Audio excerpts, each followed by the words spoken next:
Hi, all my Scorpio friends. Welcome to my YouTube channel. My name is Teri Hunter. I'm an intuitive astrologer, and I'm here today to talk about your monthly horoscope for May 2023. It's a big month. Jupiter is moving into Taurus. Pluto will retrograde. We've got a lunar eclipse. We've got a new moon in your house, your first house. There's a lot going on this month. So these videos are based on whole sign Western astrology. So I'm talking about Scorpio rising. When I refer to the houses, it'll be based on that. This is also applicable to Scorpio sun and Scorpio moon. And I'm in the Pacific time zone. So when I refer to a day and time, it's based on that. So please adjust for your location. Let's jump right in because the month kind of starts off with a bang. Pluto has been at 0 degrees Aquarius since March, giving us an opportunity to feel what it's going to be like when it moves into Aquarius permanently in 2024. I think this is a really powerful, it's your ruling planet. You know, Scorpio by nature is the psychiatrist, the psychologist, the prober, the excavator of the zodiac, also known as the detective. So here we're seeing Aquarius is your fourth house. So what we're seeing, Scorpio, is an opportunity for you to really observe and to give life to new dynamics, to renovate the fourth house experiences. I personally have found that some of the more challenging dynamics of my childhood are the very thing that propelled me into my passions, propelled me into focusing on myself in a way that I feel was very important for me to be able to feel happiness on this planet. So here, I think as Pluto retrogrades from your fourth house, and then it'll go back into Capricorn, which is your third house, it'll give you an opportunity to really look and see about how you want to perceive yourself in relation to your community, in relation to your siblings, and also an opportunity for you to really evaluate how you're thinking, how you're perceiving information that comes to you, how you are reiterating that information, and also an opportunity to see how you listen. We don't think about that much when we think about the third house. We think of communications all going out, but communications is a two-way street. So I think that this is going to be a really powerful opportunity for you. This retrograde will last until October. It will drift back into the last few degrees of Capricorn. And I have really seen this as a renovation. Pluto going through Capricorn felt like a demolition of old structures to pave way for a new structure to be built. And to me, this is an opportunity for you to really see how you want to process your history, your story, and how it can propel you into places that bring more bounty and more opportunities for you. We have a lunar eclipse on the 5th of May at 14 degrees Scorpio. This is in your first house. You have been on the eclipse axis since last fall in 2022. So this has really been a period of time to look deeply into your own personal motivations and whether or not they were in alignment to what your truth and your happiness really looks like. The 14 degree Scorpio to me is the Venusian degree. It's the Taurian degree. And Taurus rules our family history. Venus rules our beauty, our self-worth, our sense of comfort, our resources, as does Scorpio. So there's a lot going on here where there's an illumination. A lunar eclipse, any full moon, is an opposition between the sun and the moon. So the moon is in your first house and the sun is in your seventh house. And this to me is really giving you an opportunity to dig deep into your co-creation in these dynamics. If you've been feeling any sort of frustrations or any things have been coming up, there's an opportunity for you to redirect your focus. This is the second eclipse where Mars is the ruler of the eclipse. The April 19th eclipse was an Aries new moon eclipse. ruled by Mars, and Scorpio, Mars is your co-ruler. So I think this is really powerful, and we're going to see a Pluto and Mars have a rather intense conversation as the month goes on. We'll get to that in a minute. On the same day as this lunar eclipse, the sun will be in a loose conjunction with Uranus. I believe this is going to be really offering epiphanies about how I identify myself, how I view myself, and how I perceive others view me in the world.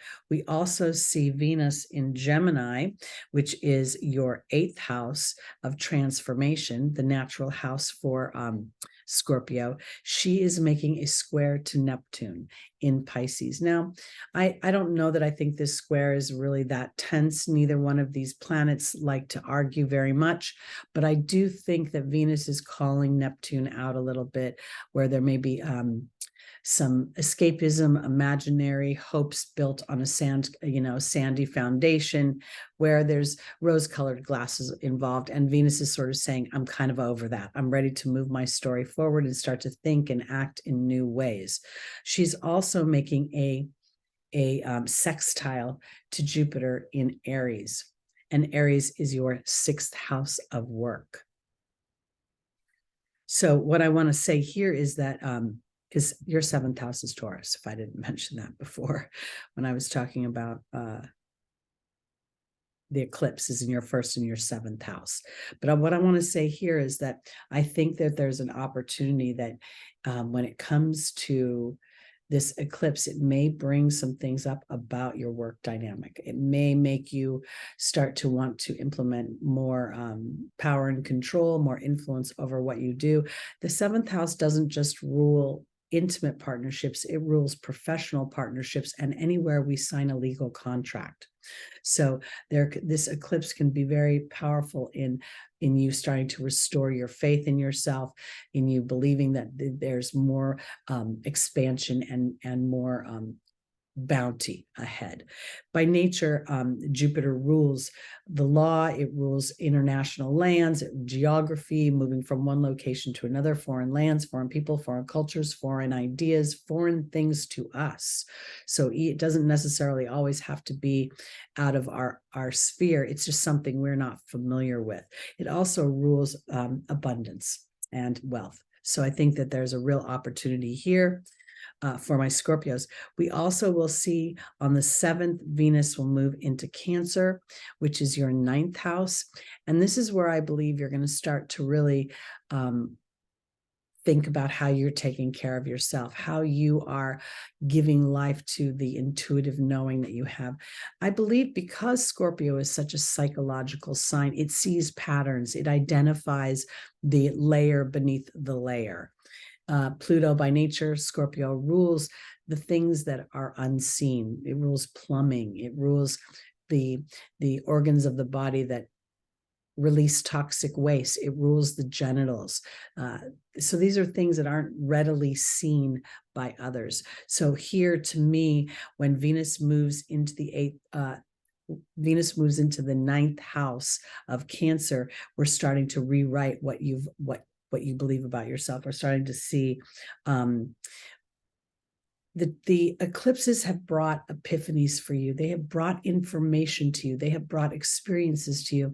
And now it's about the integration of all of these things, not villainizing or making anyone a hero, but rather just assessing things from a point of information. And that information will shift a belief that I think will help move your story forward more expeditiously, is the way I want to put it. Mercury is going direct on the 14th. We've been experiencing a Mercury retrograde.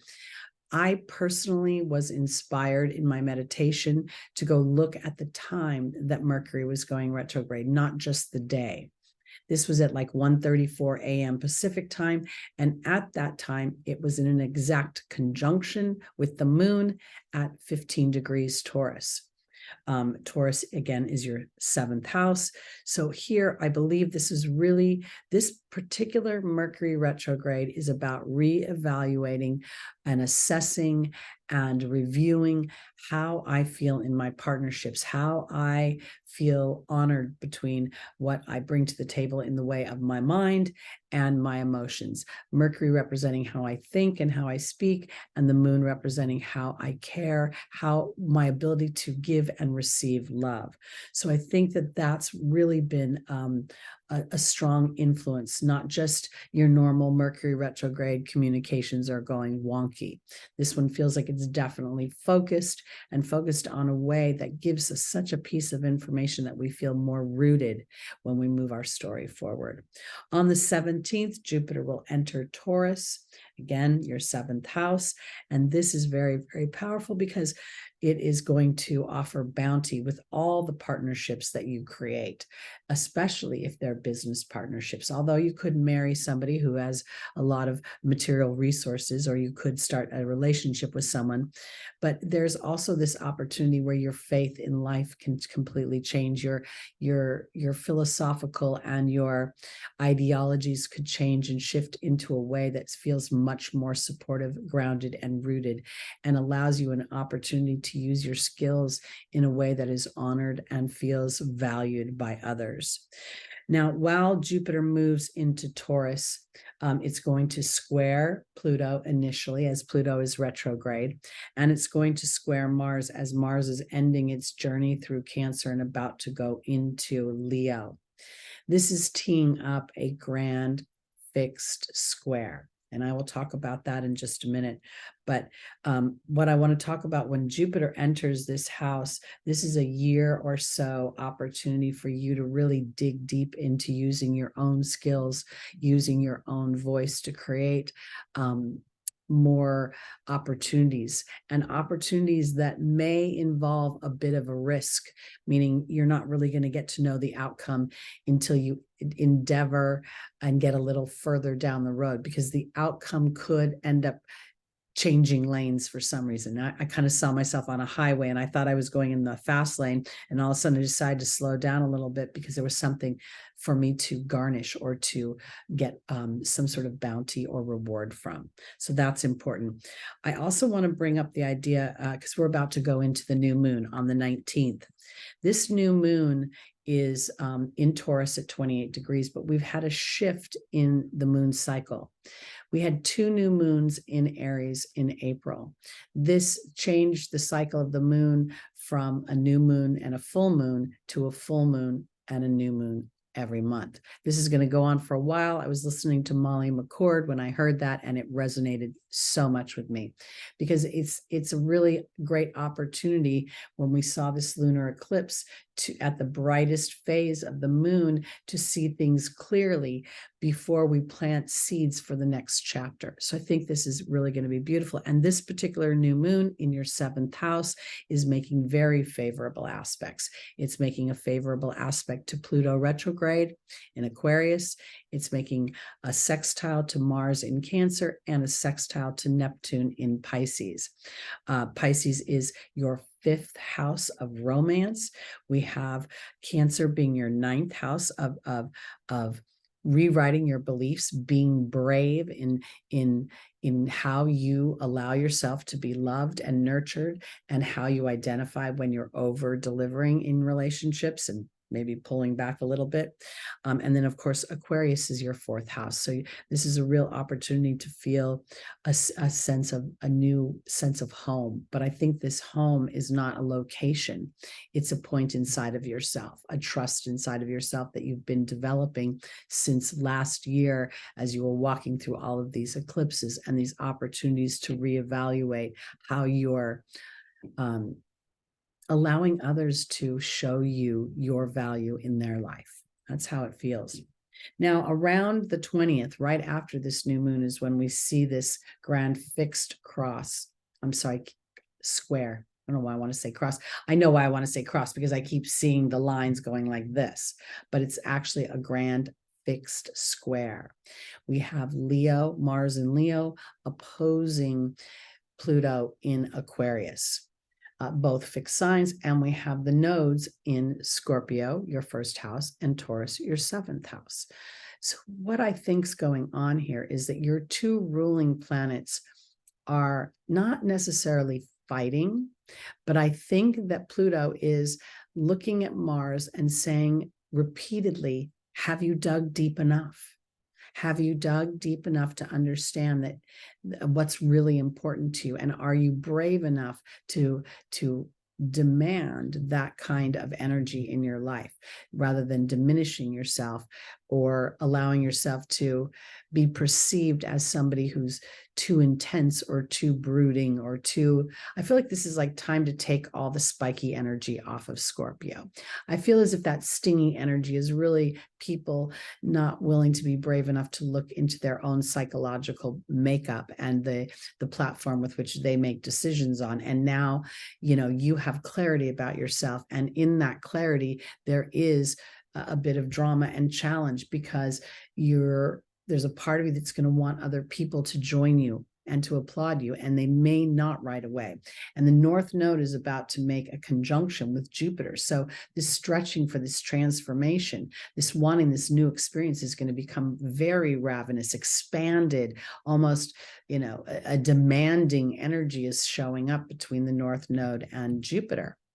So I think this is super powerful. And I want to offer it because even if the energy is demanding, the approach and the delivery to what it is you need will be best served with a soft touch, with a dose of compassion and a dose of empathy and an awareness of how your communication is setting up the landscape for whether this will be a fertile endeavor or not.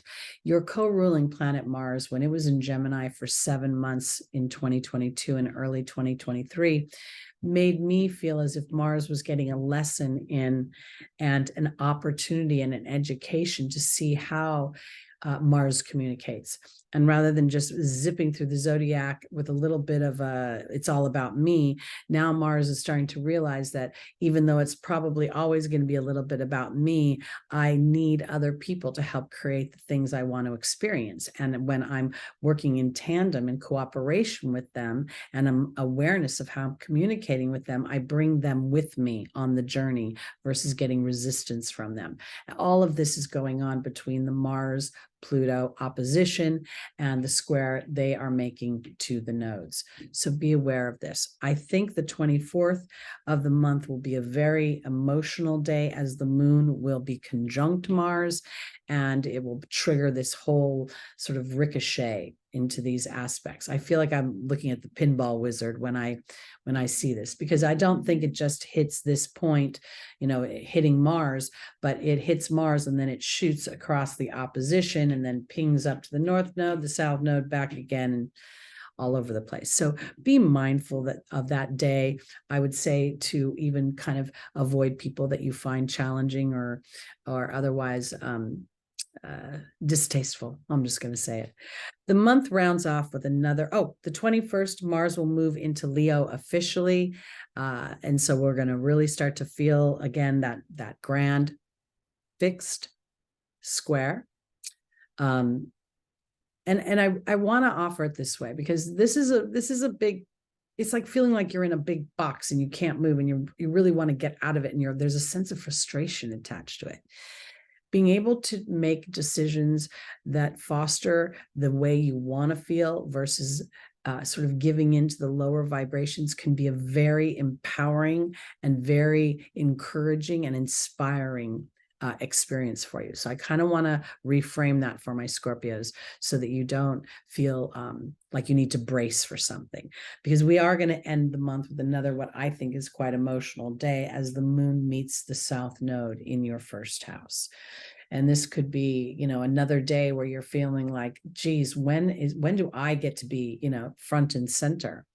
The South Node is now at 3 degrees. The 3rd degree is the Gemini degree. This could bring up things about your siblings, about your cousins. Again, it could be a revisit of how you're communicating. And I want to offer it this way, because if for some reason this day of the month, you get somebody who gets up in your face and starts going through your own personal history of behavior and starts doing a finger pointing at you, this is a perfect opportunity to sort of put up this little invisible wall and say, that was then, this is not now, and I'm not going to accept your version of me. I'm going to own me. and the evolved version of me. Because if there's one thing I want to always encourage, Scorpio, is never dumb down what you know.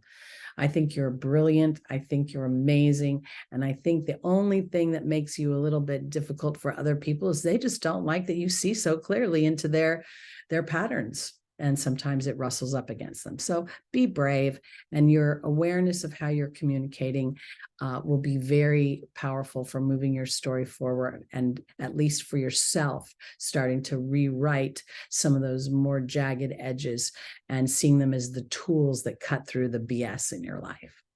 All right, Scorpio, I hope you enjoy May. If you'd like to get a reading with me, my information is below. I do both intuitive readings as well as astrology assessments. And if you'd like to join me Sunday morning, 11 a.m. Pacific time, that's where I do tarot and angel readings, and I go by each sign. And we sort of get the angels' advice for traversing the transits for the week ahead. All right, everybody. Thanks so much. Like, subscribe, hit that notification bell, and I'll see you soon. Peace out.